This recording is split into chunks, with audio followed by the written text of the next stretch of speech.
96.7 FM પર આકાશવાણીનું આ અમદાવાદ વડોદરા કેન્દ્ર છે. આજે 10મી સપ્ટેમ્બર વિશ્વ આત્મહત્યા નિવારણ દિવસ છે.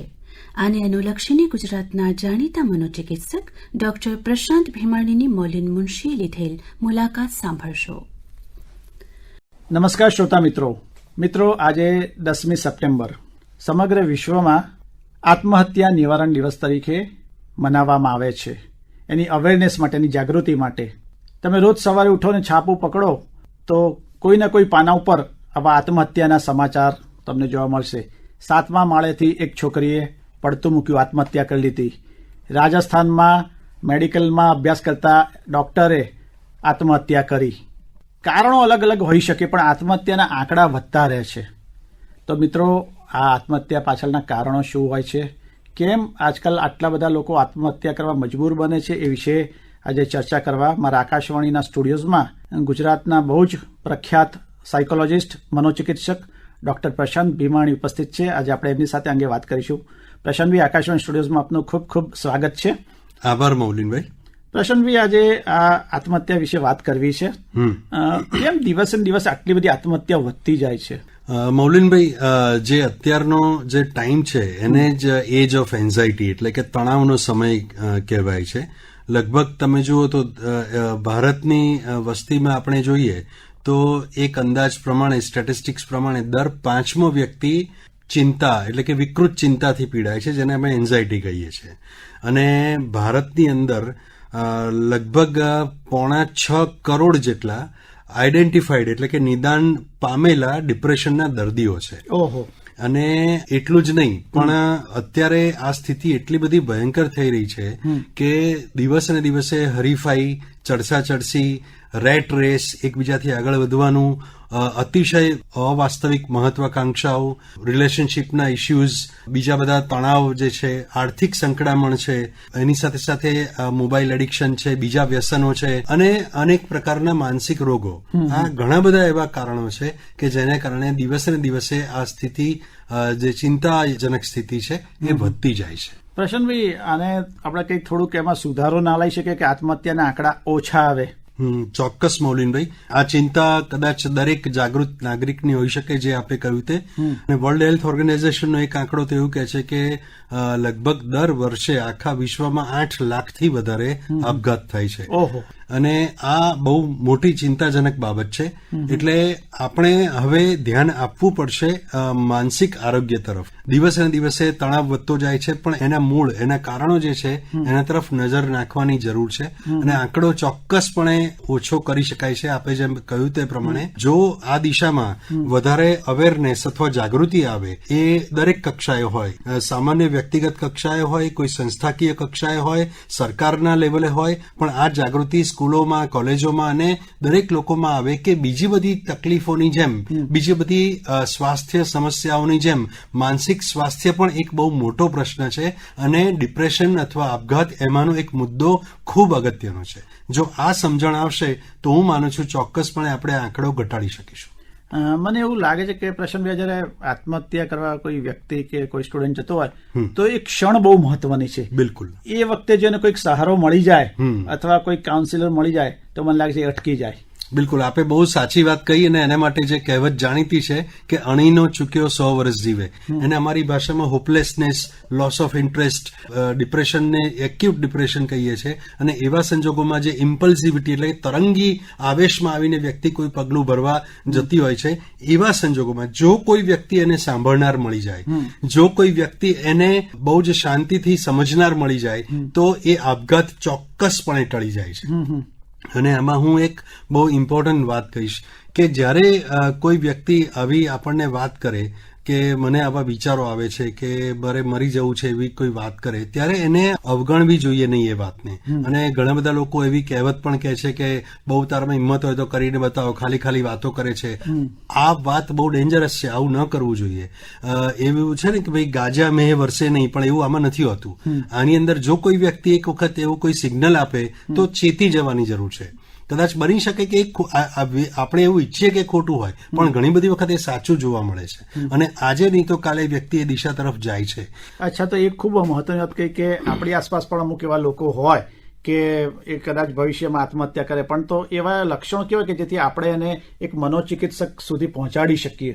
સૌથી પહેલું તો આવી વ્યક્તિ છે બહુ જ ઉદાસીમાં ફરતી હોય, એને કારણ વગર રડવું આવતું હોય, એને જીવનમાં કોઈ ધ્યેય લાગતું ના હોય, એને એવું લાગે કે દુનિયામાં કોઈ મારું નથી, મને કોઈ સમજી શકતું નથી, મારી લાગણીઓને કોઈ સમજી શકતું નથી, અને લોકો સાથેના સંબંધો એ વ્યક્તિ તોડી નાખે, પોતાનામાં જ એ વ્યક્તિ બંધ થઈને બેસી જાય, ક્યારેક અકારણ ગુસ્સો કરે, ક્યારેક એ સેલ્ફ હાર્મ કરે એટલે પોતાની જાતને નુકસાન કરવાના પ્રયાસ કરે, ક્યારેક એ સુસાઇડ નોટ લખે, તો ક્યારેક એવી વાત પણ કરે. અને જો ધીરે ધીરે એ તમારા બધાથી દૂર થતી હોય, એટલે આપણા બધાથી જો એ વ્યક્તિ દૂર થતી હોય તો આપણે એવું માનવાનું કે આ પહેલા જેવું વર્તન એનું એકદમ જુદું વર્તન છે, તો એના માટે આપણે સચેત થઈ જવું જોઈએ. બીજું કારણ એ છે કે જો જીવનમાં કોઈ એકદમ જ લોસ આવ્યો હોય, કોઈ જગ્યાએ કોઈ વ્યક્તિ ગુમાવી હોય કે કંઈક પૈસા ગુમાવ્યા હોય, તો એવા વ્યક્તિનું પણ થોડું ઘણું ધ્યાન રાખવું જરૂરી છે.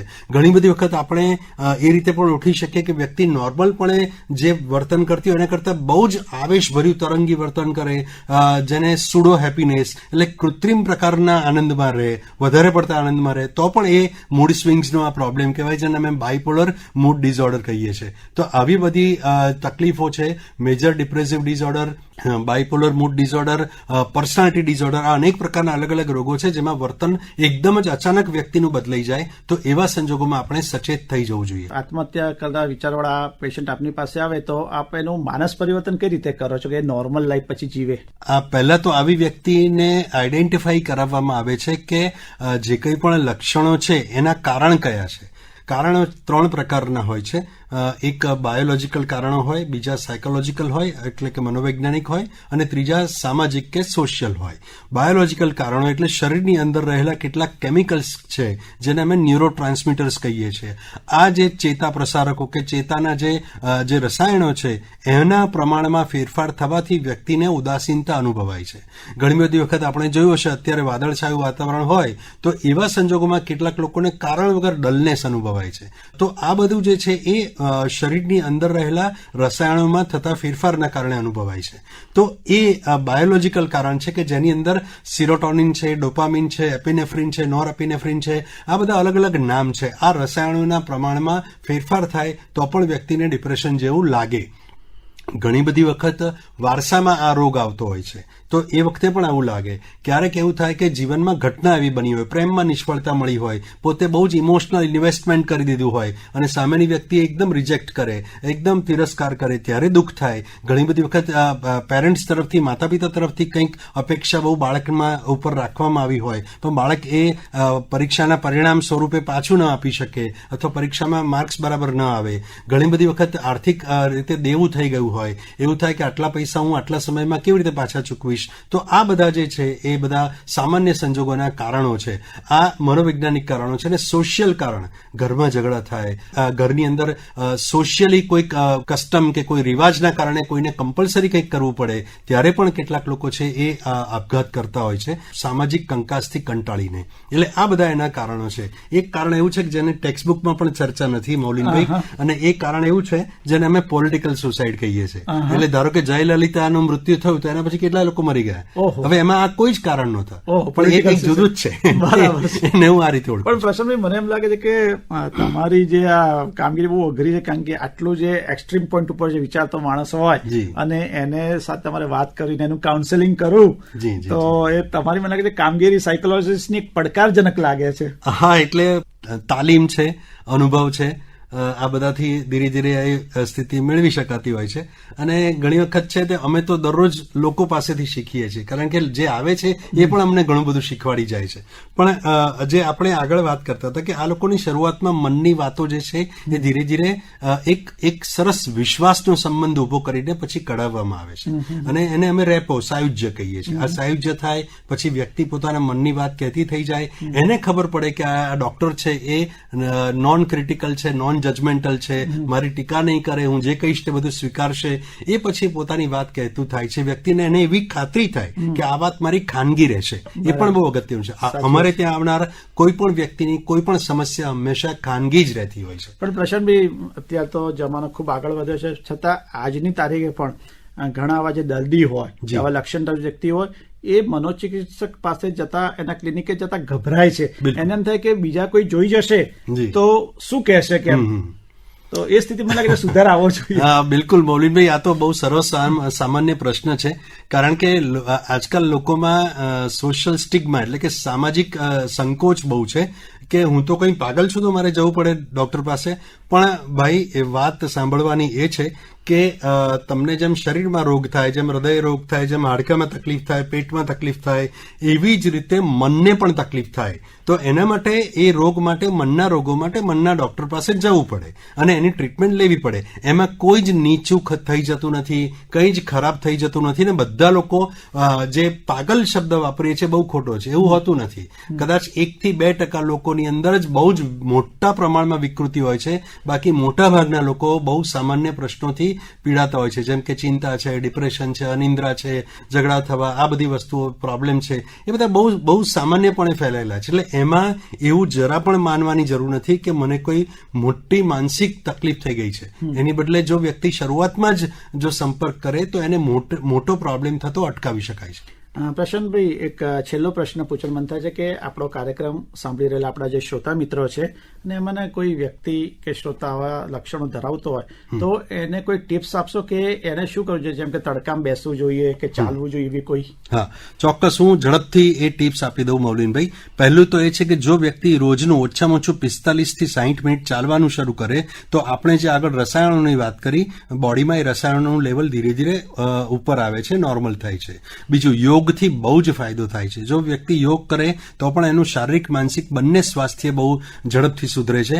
ત્રીજી બાબત એ છે કે એણે જે હું હંમેશા લોકોને કહેતો હોઉં છું કે તમારા સામાજિક સંપર્કો છે એ હંમેશા વધારવા જોઈએ, એને ચાલુ રાખવા જોઈએ. અને દરેક સામાજિક સંપર્ક છે એમાં માત્ર દિલથી જ જોડાઈ જવું ને માત્ર ઇમોશનલી જ જોડાઈ જવું એવું જરૂરી નથી. પણ તમે લોકોની વચ્ચે રહો, વાતચીત કરો, આનંદમય જીવન પસાર કરો અને મહેનત પણ કરો. આ બંને બાબતો જરૂરી છે. એની સાથે સાથે છેલ્લે હું એક વાક્ય એ હંમેશા કહીશ કે જો તમારી ઈચ્છાઓ એટલે કે અપેક્ષાઓ અને વાસ્તવિકતાઓ વચ્ચેનું અંતર જેમ ઓછું હશે એમ તમારું સુખ વધશે. વાહ, ખૂબ સરસ આપણે પ્રશાંતભાઈ ટિપ્સ આપી કે તમારી જે અપેક્ષાઓ છે, કારણ કે અપેક્ષા એ દુઃખનું મૂળ છે. બિલકુલ. બરાબર છે.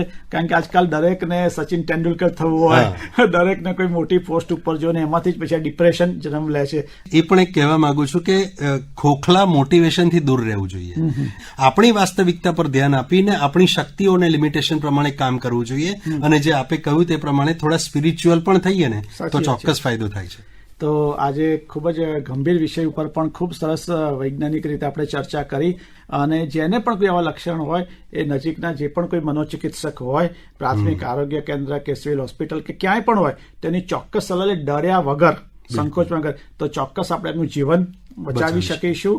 તો પ્રશાંતભાઈ, આજે આપનો કિંમતી સમય કાઢીને અમારા આકાશવાણી સ્ટુડિયોઝમાં આવ્યા, અમારા શ્રોતા મિત્રોને સરસ એક આજે માઇક્રોફોન દ્વારા કાઉન્સેલિંગ કર્યું, તે માટે આપનો ખૂબ ખૂબ આભાર. થેન્ક યુ વેરી મચ મૌલિનભાઈ. બધા શ્રોતા મિત્રોને આપને પણ હું ખૂબ ખૂબ આપનો આભાર માનું છું. અને આ સંદેશ બધે જ ફેલાવજો એવું મૌલિનભાઈ આપણે એમને રિક્વેસ્ટ કરીએ. 96.7 FM પર આકાશવાણીનું આ અમદાવાદ વડોદરા કેન્દ્ર છે. આજે 10મી સપ્ટેમ્બર વિશ્વ આત્મહત્યા નિવારણ દિવસ છે. આને અનુલક્ષીને ગુજરાતના જાણીતા મનોચિકિત્સક ડોક્ટર પ્રશાંત ભીમાણીની મોલિન મુનશીએ લીધેલ મુલાકાત સાંભળશો.